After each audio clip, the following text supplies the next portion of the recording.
नमस्कार दोस्तों, आप देख रहे हैं रियल न्यूज़ हरियाणा। और हमने आपको कहा था कि हर बार आपके सामने एक नई पेशकश के साथ पेश होंगे और उसी के साथ हम आज एक पहुंचे हैं गांव सुमैन के अंदर सतपाल सनोप जातीराम के खेत में। और उन्होंने तरीके से हटकर उन्नत खेती की और अपना जो सिस्टम लगाया है, तो वो दिखाने के लिए हम आज उसके खेत में पहुंचे हैं। हम दिखाएंगे उन्होंने अपने खेत में क्या क्या सब्ज़ी लगाई है और बाग भी लगाया है अमरूद आड़ू का। और तो उनसे जानेंगे कि वो लगातार जैसे कि खेती के पीछे लगे हुए हैं लोग, कभी धान और नरमा ही इस्तेमाल करते हैं, लेकिन उन्होंने उन्नत के खेती की तरफ अपना ध्यान लगाया है। तो उनसे जानकारी लेंगे कि कहाँ से उनको प्रेरणा मिली और कितना इसमें प्रॉफिट है, कितना लाभ होता है किसान को। जो हम रेगुलर खेती करते हैं धान और नरमा की, क्या उससे कुछ ज़्यादा ही प्रॉफिट है, और हटकर खेती की है, तो जानकारी लेंगे। सतपाल के खेत में पहुंचे हैं वहां पर, तो आइए हम मिलवाते हैं आपको। नमस्कार जी। नमस्कार साथियों। नमस्कार सर, आपने एक रेगुलर खेती से हटकर आप खेती करने लगे हैं, तो ये प्रेरणा आपको कहाँ से मिली और आपने किस किस चीज़ की खेती की है? सर, प्रेरणा का तो ऐसा है कि जैसे अभी हम रेगुलर खेती जो कर रहे हैं उसमें देख रहे हैं कि जो हमारी इनकम है वो पर्याप्त नहीं होती घर के खर्चा चलाने के लिए। और इसलिए थोड़ा मन में ख्याल था कि कुछ थोड़ा अलग और कुछ ट्राई किया जाए जिससे हमारी इनकम बढ़ सके और हम अपने खर्चे आराम से सुख शांति से चला सकें इसमें। तो फिर उसी को देखते हुए मैंने ये बाग का प्लान किया। फिर मैंने एक दो बागों जो पहले लगा रखे हैं उन बागों में विज़िट भी की थी, तो मुझे उनका रुझान अच्छा लगा। जो उनसे लगा कि भाई हम यहाँ से अच्छा बेनिफिट ले सकते हैं, तो फिर मैंने भी बाग का ट्राई करने की सोचा। और अपने जैसे 3.25 एकड़ अपनी ये ज़मीन है, इसके अंदर मैंने भी बाग लगाया है। तो इसमें 3.25 किले अपने पास अमरूद के और आधा किला आड़ू का लगाया है मैंने। फिर जैसे कि अभी अपने अमरूद की जो पैदा है आड़ू की, वो अभी फल देने में 3 साल का समय लेती है। 3 साल के बाद इससे इनकम शुरू होगी। तो अब इस टाइम के दौरान जो हमने अपना खर्चा चलाना है उसके लिए फिर हमने बीच में सब्ज़ी का एक विकल्प चुना है कि हम अपना खेत में सब्ज़ी की पैदावार लें, जिससे हमारी थोड़ी इनकम भी अच्छी होगी और मतलब कुछ नया करके हम देख भी सकते हैं कि इसमें क्या कुछ बेनिफिट है, ताकि और भी आगे हम इस चीज़ को बढ़ा सकें। तो अभी प्रयोग के तौर पे मैंने अपने खेत में जैसे 1 एकड़ में खरबूजा लगाया है, जो अपनी उन्नत किस्म बोबी है उसका। और 1.5 एकड़ के आसपास मेरे पास घिया है, जिसके अंदर से 1 एकड़ में आप देख रहे हैं भाई ये बांस के ऊपर चढ़ाई जा रही है। और जो आधा एकड़ है वो मैंने नीचे ग्राउंड में ही लिया है, ताकि दोनों में थोड़ा डिफरेंस कैलकुलेट कर सकें भाई कौन सी के अंदर हमारे पास अच्छी पैदावार हमको मिल रही है। इस टाइम है कि मेरी फसल अभी फल पे आई है। तो जैसे खरबूजा आप देख रहे हैं, अभी ये 15 से 20 दिन के अंदर इसकी बिक्री शुरू होगी। मुनाफा तो उसके बाद ही हम कैलकुलेट कर सकते हैं, लेकिन जो फल है अभी जो तैयार हो रहा है उसके अकॉर्डिंग अच्छा मुनाफा आने की एक हमें उम्मीद है।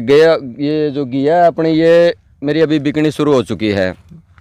इससे अभी 2-2.5 हज़ार रुपये पर डे की इनकम हो रही है। अभी 1 वीक से लगभग हमारी घिया मार्केट में और गांव में जैसे अच्छी चल रही है, इसकी डिमांड अच्छी है अभी तो।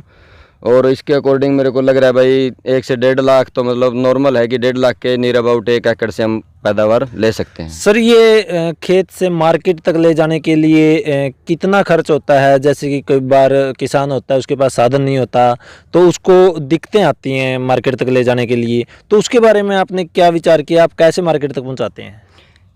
खर्चा कोई ज़्यादा कुछ खास नहीं होता। अभी जैसे अभी हमने अपनी फसल है जो हम तुड़ाई इसकी कर लेते हैं। अगर हमने बाज़ार में लेके जाना है तो हम जैसे शाम को इसकी तुड़ाई करके तैयार कर देते हैं, इसकी पैकिंग वगैरह जो भी होती है, जैसे छंटनी वगैरह करके की है कि अपने अलग अलग किस्मों की।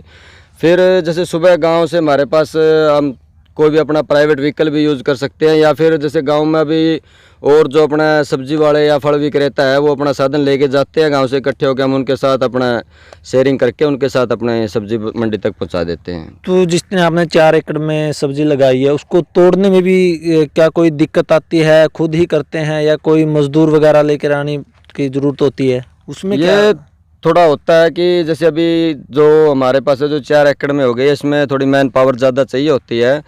तो अभी तो हमारी फैमिली सपोर्ट चल रही है, जैसे परिवार में हैं हम 4-5 सदस्य, वो अपना सुबह शाम इसके अंदर काम कर रहे हैं, उनसे काम चल रहा है। बट जैसे जैसे आगे लग रहा है भाई अभी पैदावार बढ़ेगी, क्योंकि अभी इसकी शुरुआत है। अभी तो मेरे पास 1.5 क्विंटल के आसपास घिया उतर रही है डेली। तो जैसे इसकी पैदावार बढ़ेगी आगे, यही पैदावार जो मेरा अंदाज़ा है उस हिसाब से 8 से 10 कुंटल पर डे के हिसाब से हो जाएगी। तो उस समय थोड़ा लेबर का यूज़ हमने इसके अंदर करना पड़ेगा। सर जैसे स्टार्टिंग करनी होती है तो स्टार्टिंग एक नॉर्मल तरीके से ही स्टार्टिंग कर सकते हैं, ये और बताइए किसानों को। नहीं, नॉर्मल इतनी वैसे हार्ड नहीं है, थोड़ा बहुत ज्ञान अपने को इधर उधर से जुटाना पड़ता है, क्योंकि अभी ये नहीं है कि हम पहली बार ऐसा कुछ कर रहे हैं। और किसान है हमारे आसपास के क्षेत्र में हमें मिल जाएंगे जो पहले इस चीज़ को कर रहे हैं, हम उनका अनुभव यूज़ कर सकते हैं। जैसे अभी मैंने अभी अपना लितानी मोड़ पे है और डांगरा में है, इसमें 3-4 किसानों से जैसे थोड़ी नॉलेज गेन की है भाई, कौन सी इस टाइम पे बेनिफिशियल है भाई, किससे हम ज़्यादा लाभ उठा सकते हैं, उससे जिससे हमें दिल ठुकता है कि हम ये काम कर सकते हैं, उसी के अकॉर्डिंग हमने अपनी पैदा लगानी चाहिए भाई। ये नहीं है कि हमने देख लिया उसके ज़्यादा पैदा हुई है तो वही करो। अब मेरा खुद का जहाँ पे कॉन्फिडेंस आता है कि मैं इस चीज़ के अंदर अपने इनपुट अच्छी दे सकता हूँ, मैं उसी के अंदर कर रहा हूँ। जैसे मैंने खरबूजा किया और मिर्च, अभी 3 चीज़ों का चयन किया इन चीज़ों के लिए। मेरे पास आधा एकड़ में मिर्च भी है, तो इनका चयन किया और अच्छी पैदावार मेरे पास आ रही है। थोड़ा बहुत इधर उधर से ज्ञान जुटाते हैं, बाकी अभी सारी नॉलेज अपने को यूट्यूब वगैरह इन पर मिल भी जाती है। अगर हमें कोई हेल्प चाहिए होती है तो हमें मिल जाती है। सर कितने के आप पैसे के अंदर आप ये खेती है ना शुरू कर सकते हैं? स्टार्टिंग में थोड़ी कॉस्ट की प्रॉब्लम आती है कि जैसे अभी ये मान लो 1.5-2 लाख रुपया 3.25-4 एकड़ में मेरे पास खर्चा इसका आ गया है। बीज वगैरह का जैसे बेड वगैरह लगाना पड़ता है, थैली वगैरह बिछाते हैं, पन्नी वगैरह नीचे, तो 1.5 लाख 2 लाख के आसपास इसका खर्चा आ जाता है लेबर का। पर जैसे अभी आमदनी शुरू हो गई है उसके बाद ये ज़्यादा प्रॉब्लम फेस नहीं करनी पड़ती। इसकी रेगुलर इनकम फिर होने के बाद तो फिर अपना खर्चा निकालती रहती है। सर इस खेती के लिए जो आधुनिक खेती हम इसको कहते हैं, तो क्या सरकार भी कोई सहयोग देती है?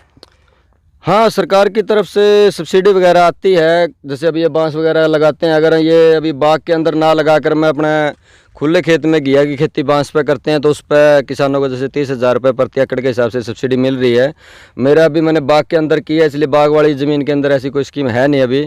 बाकी जैसे हम खरबूजा वगैरह लगाते हैं तो उसके ऊपर भी सब्सिडी है। तो ये अभी थोड़ा है कि अपने एरिया में अभी सब्जी का कम है काम दाम, तो उसके हिसाब से एरिया वाइज सब्सिडी सरकार ने दी हुई है। अभी अपने एरिया में लाने के लिए हमने सरकार को लेटर लिखा है अभी, और हमने 5-10 किसानों की एक कमेटी ही भी बनाई है जिसके थ्रू हमने वो अपने डिपार्टमेंट में जाकर उनको संज्ञान दिया है कि भाई हमारे को भी सब्सिडी उपलब्ध कराई जाए ताकि और किसान इसके साथ जुड़े। तो अभी उन्होंने आश्वासन दिया है कि इस साल तक आपकी सब्सिडी वगैरह की जो स्कीम आपके एरिया में भी लागू कर दी जाएगी।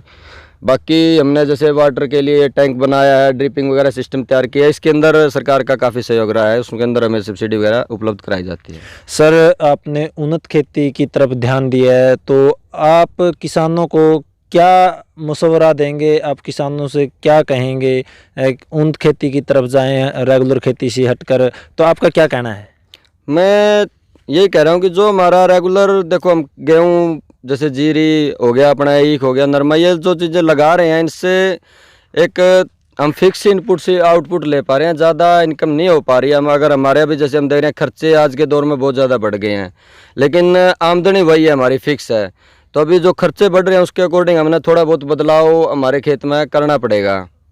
तो अभी लोगों का जैसे बाग हो गया, सब्जी हो गया, इनकी तरफ रुझान कम है, तो अब इसके अंदर बहुत ज़्यादा स्कोप अभी है हमारे पास कि हम जैसे कुछ अलग हटके ना करें लोगों से। जब हम किसी भी चीज़ का मतलब ज़्यादा उगा लेते हैं, जैसे गेहूँ होगी, कुछ भी होगी, तो उसके अंदर इतना ज़्यादा फिर वो प्राइस हमें नहीं मिल पाता। अभी सब्जी का और इसके हमारे पास बहुत कम पैदावार है, तो इसके हिसाब से बहुत अच्छे रेट मिलते हैं और आउटपुट अच्छी मिल जाती है। इसलिए मैं तो यही कहना चाहूँगा किसानों से कि थोड़ा हटके एक विकल्प चुनें। भाई मेरा इसके अंदर रुचि है, मैं ये पैदा ले सकता हूँ, उसी के ऊपर अगर हम मेहनत करें तो हमारे इनकम को बढ़ा सकते हैं, और जो हमारे थोड़े बहुत घर के और खर्चे पानी उसके अंदर अच्छा सहयोग उसके अंदर मिल जाता है। थैंक यू सर, आपने किसानों को इतनी अच्छी जानकारी दी। तो दोस्तों आपने देखा कि उन्नत किसान से आपकी मुलाकात कराई, और तो आप देखते रहिए रियल न्यूज़ हरियाणा।